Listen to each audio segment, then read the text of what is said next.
নমস্কার বন্ধুরা, আমি গাছওয়ালা আর একবার চলে এসেছি আপনাদের সাথে আমার ছোট্ট পদ্ম বাগানের পরিচিতি দিতে।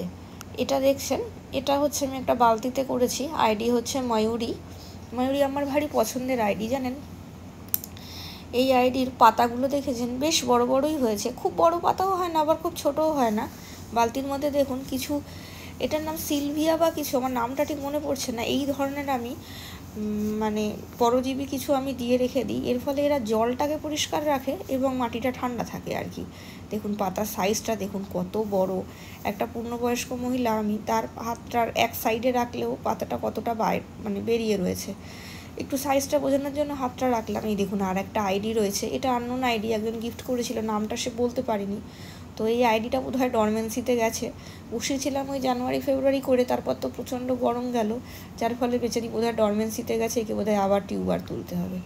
এটা দেখুন আখিলা, এটার জন্য ভারী মন খারাপ করে, কারণ এর না মনে হয় ভালো করে টিউবারটা গ্রো করেনি। এটারও তাই সেম অবস্থা, একটি দাদার থেকে নিয়েছিলাম, এর এই দুটো টিউবার কিছুতেই গ্রো করলো না। একটা তো মারা গেল, হোয়াইট ফরজিনান, ওটা মারা গেছে, তো ওটার জন্য ভারী দুঃখ লাগছে।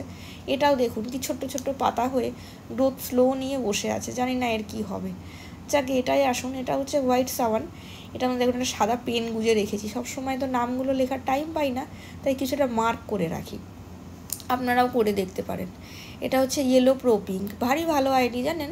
অল্প জায়গার মধ্যে সুন্দর ফুল দেয়, আগের বছর এত ফুল দিয়েছে যে এটাকে রিপোর্ট করে আবার বসিয়ে রেখেছি, জানি না এবছর কী হবে। এটা হচ্ছে লিয়াংলি, জানেন তো, আমি আগের বছর একটা কফি মগের মধ্যে ওটাকে করেছিলাম। এই দেখুন চলে এলাম আরও দুটো আইডির দিকে। আইডি দুটোকে বালতির মধ্যে বসিয়েছি, এই দেখুন এটাকে মোটামুটি গ্রোথ নিয়েছে। বৃষ্টি হয়েছিল, পাতার উপর ছোটো ছোটো জলের বিন্দু, কি ভারী ভালো লাগে না দেখতে। দেখুন এটা বোধহয় সম্ভবত ইন্ডিয়ান ব্রাইড লেখা আছে। আমি কি করি বলুন তো, গামলায় ঠিক আমার করে পোষায় না, আমি বালতির মধ্যে করি, আর হ্যান্ডেলের মধ্যে তার আইডিগুলো একটা ছোট লেস দিয়ে বেঁধে রেখে দিই লিখে, তাহলে দীর্ঘদিন থাকে। বৃষ্টি জলেও দেখেছি সেগুলো ওঠে না, পাতাগুলো বেশ লালচে লালচে। দেখেছেন লাল রঙের পদ্ম ফুলের দিকে না, লাল শেপের, তার পাতাগুলো দেখলে বুঝতে পারবেন যে এগুলো লাল হবে।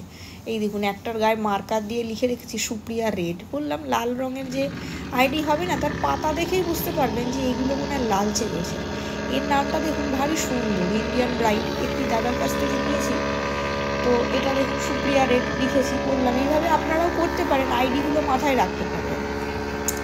আর ওই বললাম লাল রঙের যে পাতাগুলো হয়, মানে আইডিগুলো হয়, যেটাতে লাল ফুল ফুটবে, তার পাতাগুলো অদ্ভুতভাবে দেখবেন লাল পাবেন, আর যেগুলো সাদা হবে সেগুলো সবুজ, ডিপ সবুজ দেখতে পাবেন। এই দেখুন ছেলে মানুষই করতে ইচ্ছে হলো, ছোটোবেলায় খুব করতাম, পদ্ম পাতার উপর জল দিতাম আর ঝরে ঝরে চলে যেত। সে অনেকটা গরম দোসা তাওয়ার উপরে জল দিলে যেরকম হয়, ঠিক পদ্ম পাতায় কখনো জল দিয়ে দেখবেন, এরকম সুন্দর মানে একটা খেলা মতো করা যায়। বয়স হয়ে গেছে, খেলার বয়স নেই, তবু করি। এই দেখুন পাতাটা ডোবাচ্ছি, আবার ঠিক উল্টে চলে আসছে। পদ্ম পাতা মোটে ভেজে না, জানেন, এটা ভারী ভালো লাগে দেখতে।